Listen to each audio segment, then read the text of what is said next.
প্রধানমন্ত্রীর পদ থেকে পদত্যাগ করে বিদেশে চলে গেছেন শেখ হাসিনা। আবারও বলছি, ছাত্র জনতার নজিরবিহীন আন্দোলনে শেখ হাসিনা পদত্যাগ করে দেশ ছেড়েছেন। দুপুরের দিকে তিনি সশস্ত্র বাহিনীর সদস্যদের পাহারায় হেলিকপ্টারে গণভবন থেকে বের হন, এরপর বিমানে দেশ ছাড়েন।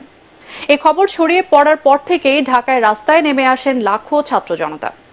হাজার হাজার মানুষ ঢুকে পড়েন গণভবনে, বিজয় উল্লাস করছেন তারা। 1 ঘন্টার মধ্যে রাজধানীর বড় প্রায় সব সড়ক জনসমুদ্রে পরিণত হয়। সবাই ছুটতে থাকেন শাহবাগের দিকে। বিকেল 3টার মধ্যে Shahbag, Bangla motor, press club সহ আশপাশের কয়েক কিলোমিটার এলাকায় ছড়িয়ে পড়ে জনতার ঢেউ। বাঁধ ভাঙা উল্লাস করতে থাকে মানুষ। প্রধানমন্ত্রী কার্যালয়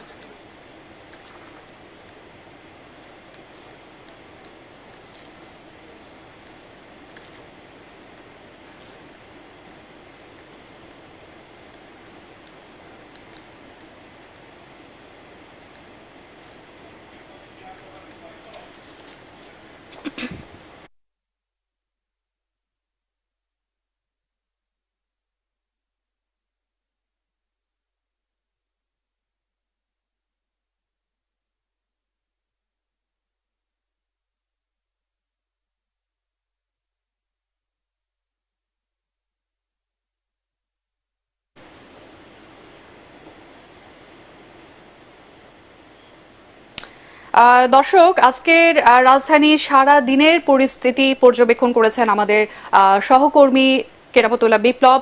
এই মুহূর্তে তিনি আমাদের সাথে স্টুডিওতে উপস্থিত আছেন এবং সারাদিনের পরিস্থিতির পর্যবেক্ষণের খবর তার মুখ থেকে শুনব। ধন্যবাদ। আসলে বলবার মতো পরিস্থিতি আজকে কিন্তু নেই, কারণ হচ্ছে আজকে যারা এই কয়দিন ধরে আন্দোলন করেছিলেন তারা সবাই আজকে রাস্তায় নেমে এসছেন। আমি যখন এই স্টুডিওতে ঢুকি তার মাত্র 10 মিনিট আগে কিন্তু রাস্তায় ছিলাম। আমরা দেখেছি আমাদের অফিসের অবস্থান হচ্ছে কারওয়ান বাজারে। কারওয়ান বাজার থেকে শুরু করে এদিকে যদি বলেন আপনি শাহবাগ, আর ওদিকে যদি বলেন আপনি মিরপুর, পুরো রাস্তায় আমার মনে হয় যে কয়েক লাখ মানুষ ছুটে চলেছেন এবং সবার মুখে মুখে নানা ধরনের আনন্দ উল্লাস। কেউ বলছেন জিতেছি, কেউ বলছেন আমাদের জয় হয়েছে, কেউ বলছেন স্বৈরাচার বিদায় নিয়েছে, কেউ বলছেন যে বাংলাদেশ অপশাসন মুক্ত হয়েছে, কেউ বলছেন বাংলাদেশ একটি রোষানল থেকে মুক্ত হয়েছে। মানে মানুষের বলার যে ভঙ্গি, মানুষের যে উচ্ছ্বাস কিংবা ক্রোধ যেটাকেই বলি, সেটা একটা বিস্ফোরণ কিন্তু রাস্তায় হয়েছে। এবং আপনি একটি মজার জিনিস খেয়াল করবেন যে এই যে পরিবর্তনটা, মানে গত 2-3 দিনের আন্দোলনের পরিবর্তনটা, সেটা কিন্তু আগুনে মানে ছাই চাপা থেকে আগুন যেরকম জ্বলে ওঠে একদম জল জল করে দগদগ করে, সেরকমের পরিস্থিতি শুরু হয়েছে। আপনি যদি আমাকে এই মুহূর্তে বলেন যে ঢাকার কোন রাস্তায় এখন ফাঁকা রয়েছে, আমি কিন্তু বলতে পারবো না, কারণ ঢাকা শহরের 164টি বড় সড়ক রয়েছে, যার কোনোটিতেই এখন আর মানুষ নেই এটা বলা যাবে না। এবং যারা আছেন তারা কিন্তু সবাই শান্তিপূর্ণ আছেন, কারো হাতে অস্ত্র নেই, কেউ কোনো রকমের বিক্ষোভ করছেন না, কেউ কোনো রকমের মারামারি সহিংসতা সংঘর্ষ করছেন না, কিছুই করছেন না। আর একটা ব্যাপার, আপনারা জানেন যে গতকালকে সন্ধ্যা 6টা থেকে কিন্তু কারফিউ জারি হয়েছিল অনির্দিষ্টকালের জন্য। সেই কারফিউ কিন্তু আজকেও বলবৎ ছিল।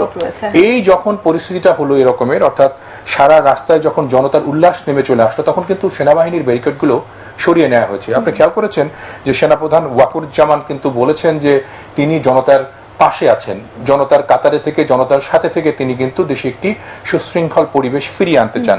এবং সেই থেকেই কিন্তু তার দেয়া বক্তব্যে তিনি বারবার উচ্চারণ করেছেন যে আপনারা কেউ সহিংসতায় জড়াবেন না, এটা দেশের ক্ষতি, আমাদের ক্ষতি।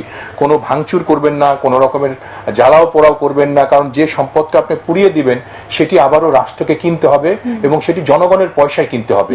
তো এই পরিস্থিতির কারণে কিন্তু মানুষজন কিছুটা সহনশীল হয়েছে।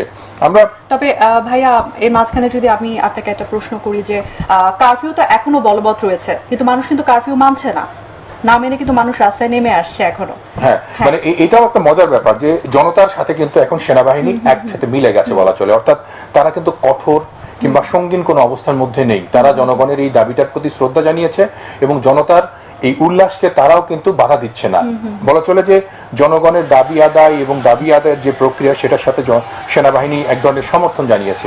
এবং সেনাবাহিনী প্রধান একটু আগে যখন জাতির উদ্দেশ্যে বক্তব্য রাখছিলেন, তিনিও কিন্তু বলেছেন যে সব রাজনৈতিক দলগুলোর মতামত নিয়ে তিনি কিন্তু একটি সুন্দর সত্যিকারের গণতান্ত্রিক বাংলাদেশের পথে যেতে চান। এজন্য কিন্তু আজকে যখন বিকেলে উনি এই জাতির উদ্দেশ্যে বক্তব্য দিচ্ছিলেন, তার আগে কিন্তু বিভিন্ন রাজনৈতিক দলের নেতাদেরকে নিয়ে কিন্তু উনি বসেছিলেন, তাদের মতামত নিয়েছেন, তাদের সাথে কথা বলেছেন, তাদের পক্ষ থেকে বিভিন্ন রকমের পরামর্শ গ্রহণ করেন। তো আমরা যেটা আশা করতে পারি যে সেনাবাহিনী প্রধান যেদিকে যাচ্ছেন বা সেনাবাহিনী প্রধান যে ইঙ্গিত দিয়েছেন, তাতে করে উনি একটি অন্তর্বর্তীকালীন মানে সব দলের মতামতের ভিত্তিতে একটি সুন্দর সরকার গঠনের প্রক্রিয়া করছেন। এবং এর মধ্যে কারা থাকবে, কারা এই সরকারের মানে অংশগ্রহণ করবে, সেটি কিন্তু এখনো চূড়ান্ত করেনি। তবে এখন যে পরিস্থিতিটি আমাদের সামনে উদ্বেগজনক হয়ে গেছে, সেটি হচ্ছে যে গণভবনে হাজার হাজার মানুষ ঢুকে পড়েছে। এবং আমরা ছবিতে দেখছিলাম যে ঢাকার রাস্তাগুলো কিন্তু এখন গণভবনমুখী হয়ে গেছে। অনেক লোকজন ওখানে নানা ধরনের বিশৃঙ্খলা হয়তো কেউ কেউ করার চেষ্টা করবে, কারণ আন্দোলনকারী ছাত্র জনতার ভিড়ে কিন্তু কিছু লোকজন থাকে দুষ্কৃতিকারী, যারা কিন্তু নানা রকমের বিশৃঙ্খলা করতে পারে, লুটতরাজ করতে পারে। তো আমরা যারা দেখেছি এই কয়েকদিনের আন্দোলনে যারা বৈষম্য বিরোধী ছাত্র আন্দোলন করেছে, তারা কিন্তু সুশৃঙ্খলভাবে সব জায়গায় তাদের কর্মসূচিগুলো দিয়েছে। তো যারা এই নেতৃত্ব দিয়েছেন তারা কিন্তু এরই মধ্যে বলেছেন যে কোনো লুটতরাজ, কোনো রকমের সহিংসতা, কোনো রকমের হত্যা এর সাথে কিন্তু তারা জড়িত নয় এবং তারা এগুলো চায়ও না। তো সে কারণেই কিন্তু বারবার জনগণকে আহ্বান জানিয়েছেন এই বৈষম্য বিরোধী ছাত্র আন্দোলনের সমন্বয়করা, যাতে জনতার এই বিজয়, অর্থাৎ বাংলাদেশের এই ঐতিহাসিক জয়, এটি নজিরবিহীন বলবো আমরা, এই জয় যাতে কোনোভাবেই বেদনায় কিংবা বিশৃঙ্খলায় পরিণত হয় না, সেটা তারা চেয়েছেন। আরও কিছু বিষয় আপনি দেখতে পারবেন যে আজকে দিনের ভাগে কিন্তু সকালবেলা যখন বিভিন্ন মোড়ে মোড়ে এই কারফিউর কারণে ব্যারিকেড দেওয়া হয়েছিল ঢাকার প্রবেশপথগুলোতে, সেখানে কিন্তু অত কঠোরতা ছিল না। সেখানে কিন্তু সেনাবাহিনীর লোকজন এই যে আন্দোলনরত বিক্ষুব্ধ শিক্ষার্থীদের আসতে কিন্তু বাধা দেয়নি। তারা কিন্তু ওই সকল জায়গাগুলো অনায়াসে পার হয়ে এসছে এবং সেখানে ছিল। এবং শাহবাগেও কিন্তু একটি শান্তিপূর্ণ বিক্ষোভ হয়েছে আমরা দেখেছি। আমরা ঢাকার রাস্তার কিছু ছবি দেখে আসি। আপনি দেখুন যে ঢাকায় আজকে সারাদিনের ভাগে কি চিত্র ছিল। ছবিগুলো দেখলে পরে আমরা হয়তো বলতে পারবো যে আজকে এইখানে কেমন ছিল। আপনি দেখুন যে এটি শাহবাগ এলাকা থেকে যে রাস্তাটি ফার্মগেট হয়ে গণভবনের দিকে গেছে, আপনি খেয়াল করুন যে এখানে আমার মনে হয় যে প্রতি বর্গফুটে 2 থেকে 3 জন, 10 বর্গফুটে 30 জন এবং 1 বর্গ কিলোমিটারে আমার মনে হয় 3000 থেকে 5000 লোক জড়ো হয়েছে। এবং দেখুন সবাই শান্ত পায়ে সবাই ছুটে চলেছে ফার্মগেটের দিকে এবং সেখান থেকে কেউ কেউ যাচ্ছেন গণভবনের দিকে। কেউ কোথাও কোনো বাধা দিচ্ছে না, আশেপাশের কেউ কিন্তু কোথাও কোনো রকমের সহিংসতাপূর্ণ কর্মকাণ্ডের সাথেও যুক্ত হয়নি। আমাদের এটিএন বাংলার ড্রোন ক্যামেরা ওপর থেকে ভিডিও করেছে আজকে দুপুরের এই ঘটনার পর। আপনারা দেখুন যে কত বড় এলাকা জুড়ে সেখানে মানুষের সমাগম হয়েছে এবং এই যে সবাই ছুটে চলেছে, সবার মধ্যে কিন্তু ছাত্র জনতার সবার মধ্যে একটা বিজয় উল্লাস, যেটাকে আমরা বলতে পারি। এবং এখানে আরেকটা বিষয় বলে রাখি, আজকে যে রাস্তায় যারা নেমেছে এখানে ঢাকার রাস্তায়, তারা কিন্তু শুধু যে এই যে গত কয়েকদিনের বৈষম্য বিরোধী ছাত্র আন্দোলনে নেতৃত্ব দিয়েছেন বা মাঠে ছিলেন তারা কিন্তু না। আশেপাশের বাসাবাড়ি থেকে কেউ কেউ দেখলাম আমি যে তার ছেলে মেয়েদের সাথে করে হাত ধরে বেরিয়ে এসছে রাস্তায়। দোকানদাররা দোকানের ঝাঁপ নামিয়ে রাস্তায় বেরিয়ে এসছে। আপনি মনে করুন যে আসলে সবার, জনসাধারণ থেকে শুরু করে মানে গণ অভ্যুত্থান বলতে আমরা যা বোঝাই, আপনি একটা কথা বলতে পারি যে আমরা অনেকেই হয়তো জানি না, অনেকে হয়তো দেখিও নি, কিন্তু অনেকেই বলছিলেন ওখানে যে 1971-এ যখন দেশ স্বাধীন হয়, অর্থাৎ আমরা যখন স্বাধীনতা পাই 16ই ডিসেম্বরের পর, তখন কিন্তু ঢাকার রাস্তায় মানুষরা নির্ভয়ে নেমে এসেছিলেন এবং তখন কিন্তু মিছিল ছিল, রাস্তা দিয়ে ট্যাঙ্ক যাচ্ছিল, সেখানে কিন্তু লোকজন তাদেরকে মানে হাত তুলে স্বাগত জানাচ্ছিলেন, অভিনন্দন জানাচ্ছিলেন। আজকে খেয়াল করুন ঢাকার রাস্তায় যারা অপেক্ষমান তারা সবাই এরকম বিজয়ী মানুষ এবং সবার মধ্যে এক ধরনের উল্লাস, সবাই এক ধরনের তৃপ্তি, মানে মনে হচ্ছে যেন একটা বিশাল অর্জনের পর, বিশাল একটি জয়ের পর তারা মাঠে নেমে এসছে। এবং এই যে সাধারণ মানুষ আজকে ঢাকার রাস্তায় নেমেছে, কেউ রিকশায়, কেউ পায়ে হেঁটে, কেউ স্লোগান দিচ্ছেন, কেউ বা মানে মৌনভাবে হেঁটে যাচ্ছেন, এবং সবার মধ্যে এক ধরনের আনন্দ, সবার মধ্যে এক ধরনের উত্তেজনা। এবং দেখুন সবগুলো পায়ের মধ্যে কি রকমের দৃঢ়তা, মানে সবাই যে হেঁটে যাচ্ছেন একটা জায়গা থেকে আরেকটা জায়গায়, বা সবারই গন্তব্য এখন গণভবনে। তো আমার মনে হয় যে কিছুক্ষণের মধ্যেই সেনাবাহিনী প্রধানের এই বক্তব্যের পর ওই এলাকার নিরাপত্তা ব্যবস্থা বাড়ানো হবে এবং যারা লোকজন ওই গণভবন এলাকায় গেছেন তাদেরকে নিবৃত্ত করা হবে। কারণ গত কয়েকদিনের পরিস্থিতি এমনই উত্তপ্ত হয়ে উঠেছিল, আমাদের রাজনৈতিক নেতৃবৃন্দ, বিশেষ করে সরকারি দলের নেতৃবৃন্দ যেভাবে বক্তৃতা করছিলেন, গতকালও সরকারি দলের একজন নেতা কিন্তু বক্তৃতা করেছেন, তারা বলেছেন যে তারা কঠোরভাবে এর প্রতিহত করবেন আন্দোলনকারীদের। এবং তারা আজকে শান্তি মিছিলের কর্মসূচি দিয়েছিলেন ঢাকায়, তারা বলেছিলেন যে শান্তি মিছিল করে তাদেরকে প্রতিহত করা হবে, বিশেষ করে পাড়ায় মহল্লায় থেকে। এই কর্মসূচি কিন্তু তারা আজকে সকালেই প্রত্যাহার করেছেন। অর্থাৎ তারা কিন্তু পরিস্থিতি বুঝে গিয়েছিলেন যে তারা কোন দিকে যাচ্ছেন, পরিস্থিতি কোন দিকে যাচ্ছে। আরো একটি ব্যাপার যে প্রধানমন্ত্রীর গণভবন থেকে চলে যাওয়া, এটাও কিন্তু একটু নাটকীয় ঘটনা। আমি এই প্রশ্নটাই আপনার কাছে রাখতে চাচ্ছিলাম যে ইতোমধ্যে আমরা জানতে পেরেছি প্রধানমন্ত্রী মানে মাননীয় প্রধানমন্ত্রী পদত্যাগ করেছেন এবং উনি নিরাপদে দেশ ছেড়েছেন। তো এই বিষয়ে আপনার মতামত কি? আমার মনে হয় মাননীয় প্রধানমন্ত্রী বলার পর্যায়টা আমাদের কাছে এখন আছে কিনা, কারণ আর উনি প্রধানমন্ত্রীও নেই এখন, আর উনি পদত্যাগ করে গেছেন। আওয়ামী লীগের সভানেত্রী পদে আছেন সম্ভবত, তাকে আমরা শেখ হাসিনা, তিনি যেভাবে গেছেন, আমাদের কাছে যে ফুটেজটি এসছে এবং আমরা যে রিপোর্টটি দেখলাম, সেখানে হচ্ছে যে সকাল থেকেই যে এরকম হচ্ছিল তা কিন্তু না। গণভবনে গতকাল রাত থেকেই পরিস্থিতির উত্তাপ আজ থেকে তারা কিন্তু এরকম একটি প্ল্যানিং করেন, এবং এটি আওয়ামী লীগের নেতাকর্মী, এমনকি দলের যারা সিনিয়র নেতা ছিল তাদেরকেও জানানো হয়নি। বিশেষ করে আওয়ামী লীগ যারা পরিচালনা করেন, আওয়ামী লীগ সাধারণ সম্পাদক কিংবা পররাষ্ট্রমন্ত্রী কিংবা অন্য যারা, তারাও কিন্তু বিষয়টা জানতেন না বলে আমাদেরকে সকালে, যেমন আমার সহকর্মী জয়ী মামুন এই ঘটনার কিছুক্ষণ আগে ফোন করেছিলেন পররাষ্ট্রমন্ত্রী হাসান মাহমুদকে যে আপনারা কি করছেন, কোন দিকে যাচ্ছে। তিনি বলেন, না, আমার সাথে কোনো সরকারের গণভবনের কিংবা কারো যোগাযোগ নাই, আমি বিষয়গুলো জানিও না এবং আমার কাছে কোনো খবর নাই। তার মানে তিনি বিষয়টা হয় এড়িয়ে গেছেন, নাহলে তিনি সত্যিকার অর্থেই জানেন না। তো এই যে একটা মানে নাটকীয় একটা পতন এবং অনেকটা কি বলবো গোপনে সরে পড়া, এটি কিন্তু বাংলাদেশ এই প্রথম হলো আর কি। এর আগে কিন্তু বাংলাদেশে এরকমের কোনো রাজনৈতিক নেতার দেশত্যাগের ঘটনা বা পলায়নের ঘটনা আমরা দেখিনি। যে ক্ষমতায় থাকতে যিনি প্রধানমন্ত্রী, তিনি রাষ্ট্রপদ ছেড়ে, তিনি ক্ষমতা ছেড়ে দেশ ত্যাগ করবেন, দেশ থেকে চলে যাবেন, এটি কিন্তু অভিনব, নজিরবিহীন এবং কলঙ্কজনক বলবো আমরা।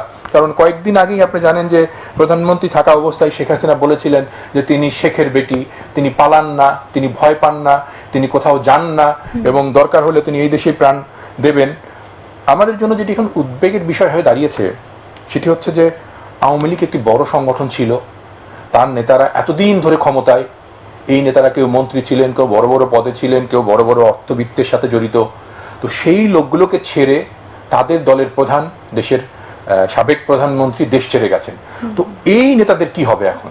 সবচেয়ে শঙ্কার বিষয় যেখানে এখন সেনাবাহিনী প্রধান যেহেতু একটি অঙ্গীকার করেছেন যে তিনি সবকিছু সামাল দিয়ে সুন্দরভাবে দেশ শাসন করতে যান, যদি সেই পরিস্থিতিটা আমরা ট্যাকল করতে না পারি, যদি সেই পরিস্থিতিটা আমরা এখনই সুন্দরভাবে গুছায় নিতে না পারি, তাহলে কিন্তু আমাদের জন্য আরো লজ্জাজনক অধ্যায়ের সূচনা হবে। আমি আমাদের দর্শক যারা এই টেলিভিশন দেখছেন, আমি এই যে সাংবাদিক হিসেবে, একজন মানুষ হিসেবে বলবো যে আমাদের মধ্যে সবচেয়ে সহনশীলতা থাকাটাই সবার আগে জরুরি।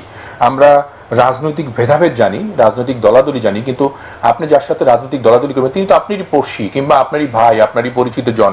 আমরা যাতে এমন কোনো কিছু না করে ফেলি যাতে এই দেশে দাঙ্গা বাঁধে, গৃহযুদ্ধ বাঁধে কিংবা এরকমের একটি বিশৃঙ্খল সশস্ত্র সহিংস পরিস্থিতি তৈরি হয়, সেটি আমাদের সবার আগে মনোনিবেশ করা দরকার। এবং সেজন্য আজকে যখন সেনাবাহিনী প্রধান এই বক্তৃতা করেন, তখন তিনি কিন্তু সমস্ত রাজনৈতিক দলের নেতাদেরকে এখানে ডেকেছেন, তিনি কিন্তু এই নেতাদেরকে নিয়ে বসেছেন এবং সবার মতামত চেয়েছেন যে আপনারা কি করবেন। আমার জানা মতে সেখানে বিএনপি মহাসচিব ছিলেন, জাতীয় পার্টির চেয়ারম্যান ছিলেন, আরও অন্যান্য ছোট ছোট রাজনৈতিক দলের নেতারা ছিলেন। আওয়ামী লীগের কেউ ছিল বলে আমি জানি না, কারণ তাদেরকে ডাকা হয়েছিল কিনা সেটাও আমি জানি না। এখানে কিন্তু সবাই মতামত দিয়েছেন এবং সবাই সেখানে একথাও বলেছেন, বিএনপি নেতাদের সূত্রে বলা হয়েছে যে তারা চান যে শান্তিপূর্ণ একটা পরিবেশ আগে তৈরি হোক, তারপরে কোনভাবে সরকার গঠন হবে, কি হবে সেটি নিয়ে আসা। এবং মানুষের উল্লাস, মানুষের স্রোত তো আসলে ঠেকানো কঠিন, কিন্তু আমরা যেটা চেয়েছি জনতার বিজয়, সেটা তো হয়ে গেছে।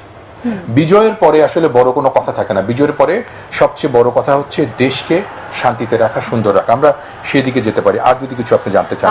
আমি আরো একটা বিষয় যেটা জানতে চাচ্ছি যে এই যে গত 2-1 দিন ধরে বা গত 3-4 দিন ধরে দেশে অনেক ক্ষয়ক্ষতি হয়ে গেছে, অনেক সম্পদের ক্ষতি হয়েছে, অনেক কিছু মানে অনেক কিছুর ক্ষতি হয়ে গেছে আর কি। সর্বোপরি আমাদের যে এই ক্ষতির দায়টা আপনার কি মনে হয় কার?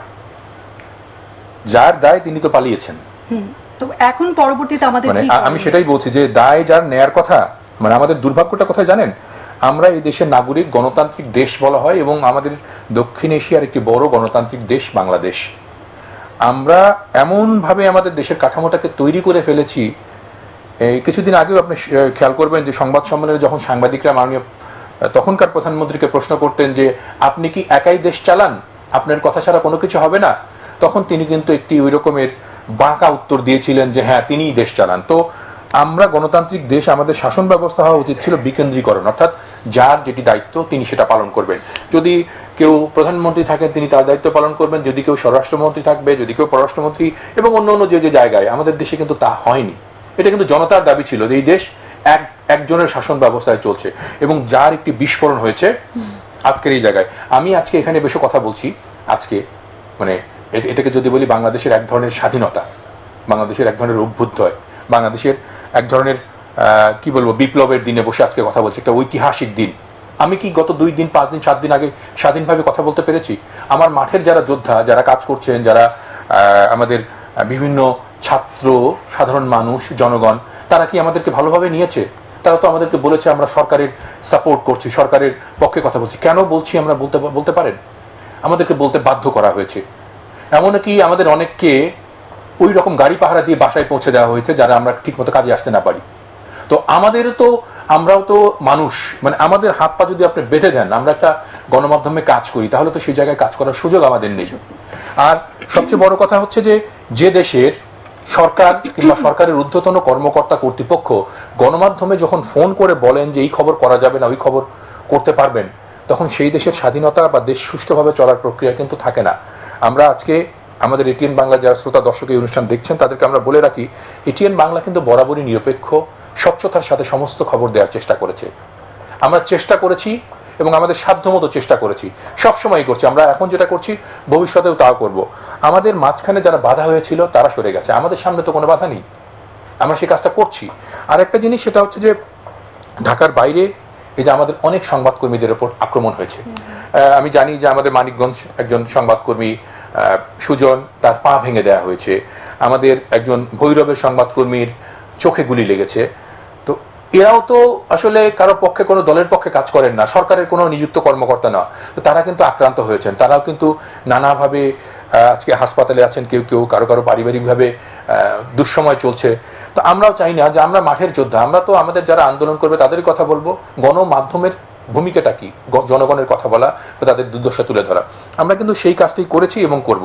আমাদেরকে নিয়ে যাতে কেউ কোনো রকমের মানে এই রকমের পরিস্থিতি তৈরি না করে যাতে আমাদের জীবন সংশয়ে পড়ে, আমাদের কাজ বন্ধ হয়ে যায়, তাহলে কি হবে? দেশের একটা গণমাধ্যম ক্ষতিগ্রস্ত হবে, সাধারণ মানুষই ক্ষতিগ্রস্ত হবে।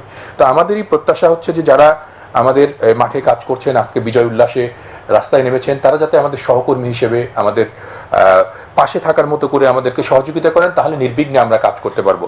কোনোদিন কোনো গণমাধ্যম স্বেচ্ছায় নিজের প্রচেষ্টায় কোনোদিন জনগণের বিরুদ্ধে কাজ করে না, এটি প্রতিষ্ঠিত কিন্তু। এবং আপনি জানেন যে বাংলাদেশের মূল ধারার টেলিভিশনগুলোর মধ্যে এটিএন বাংলা কিন্তু সর্বপ্রথম স্যাটেলাইট টেলিভিশন চ্যানেল। গত 25-26 বছরের রাজনৈতিক ইতিহাসে যত রকমের ঘটনা প্রবাহ ঘটেছে সবগুলোর শীর্ষ খবর দিয়েছে এটিএন বাংলা। আদতে এখন প্রযুক্তির পরিবর্তন হয়ে এসছে, নতুন নতুন টেলিভিশন এসছে, 24 ঘন্টার টেলিভিশন চালু হয়েছে। আমরা চাইলেই কিন্তু 24 ঘন্টা টেলিভিশনের মতো হরদম সবকিছু দেখাতে পারবো না, কারণ আমাদের একটা লিমিটেশন আছে। আমরা অনুষ্ঠানের ফাঁকে ফাঁকে আমাদের সমস্ত কিছু প্রচার করি বা দেখাই। তো সেই জায়গা থেকে কিন্তু আমরা আমাদের আদর্শের জায়গা থেকে, আমাদের স্বচ্ছতার জায়গা থেকে, আমাদের নিরপেক্ষতার জায়গা থেকে আমরা একদম আমাদের দর্শক শ্রোতাদের কাছে একদম পরিপূর্ণভাবে আমরা প্রতিশ্রুতিবদ্ধ যে আমরা একবারে যা ঘটবে তাই দেখাবো। আজকে আর একটা কথা আপনাকে বলে রাখি যে সারা দেশে, শুধু ঢাকা শহরের সিনারিও আমরা দেখছিলাম টেলিভিশনে, যে হাজার হাজার লাখ লাখ মানুষ রাস্তায় নেমে গেছে।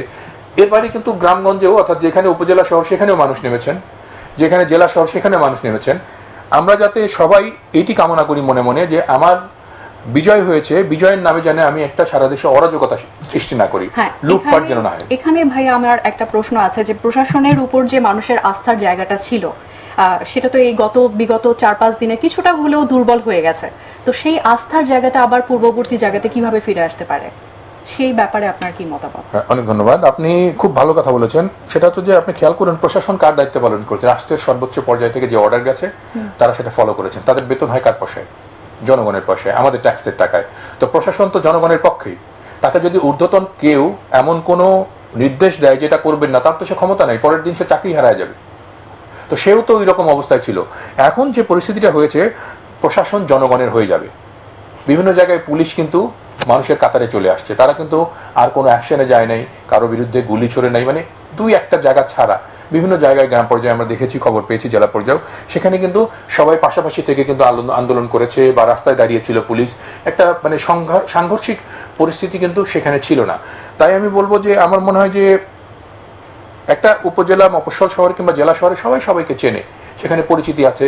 আর সরকারি যারা কর্মকর্তা তারা তো অনেক মানুষকে ড্রিল করেন, তো তাদের একটা ওই রকমের নিশ্চয়ই ক্ষমতা আছে যে সাধারণ মানুষের পাশে থেকে তাদের মেজাজটা বুঝে, তাদের টোনটা বুঝে সেই অনুযায়ী চলা, তাহলে পরিস্থিতি অনেকটাই কন্ট্রোল হয়ে যাবে। আর এর পাশাপাশি যে বিভিন্ন জায়গায় কিন্তু অনেক মান্যগণ্য ব্যক্তিও আছেন, রাজনীতির বাইরেও কিন্তু অনেকে মানেন, অনেকে জানেন, চেনেন, তাদের কথা শোনেন, এইরকম লোকজনকেও এখন কিন্তু মাঠে আসতে হবে।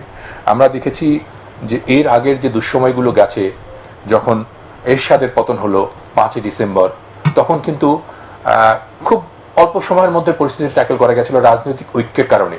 তখন কিন্তু সুধীজনরাও এগিয়ে এসেছিলেন, বিশিষ্টজনরা এগিয়ে এসেছিলেন, বুদ্ধিজীবীরা এগিয়ে এসেছিলেন। এখন বাংলাদেশের তার চেয়েও একটি দুঃসময় আমি বলবো, কারণ তখন যে পরিস্থিতি ছিল সেটি রাজনৈতিক সরকারের যে স্বৈরাচারী সরকারের সিলটা ছিল এরশাদের গায়ে, এবং তখনকার বিক্ষুব্ধ পরিস্থিতিতে কিন্তু রাজনৈতিক দলগুলো সবাই মাঠে ছিলেন। এখন কিন্তু রাজনৈতিক দল নয়, এখন কিন্তু সর্বসাধারণ জনতার আজকে আন্দোলন হয়েছে, জনতার বিদ্রোহ হয়েছে, জনতার কি বলবো মাঠে সবকিছু সংগ্রাম হয়েছে, জনতার বিজয় হয়েছে আজকে। এই বিজয় কিন্তু কোনো রাজনৈতিক দলের বিজয় না। এখানে যদি বিএনপি বলেন কিংবা অন্য কোনো দল বলেন যে তারা দেশ উদ্ধার করে ফেলছে, তারা দেশে এই সরকার পতন করে ফেলছে, এটা কিন্তু ভুল।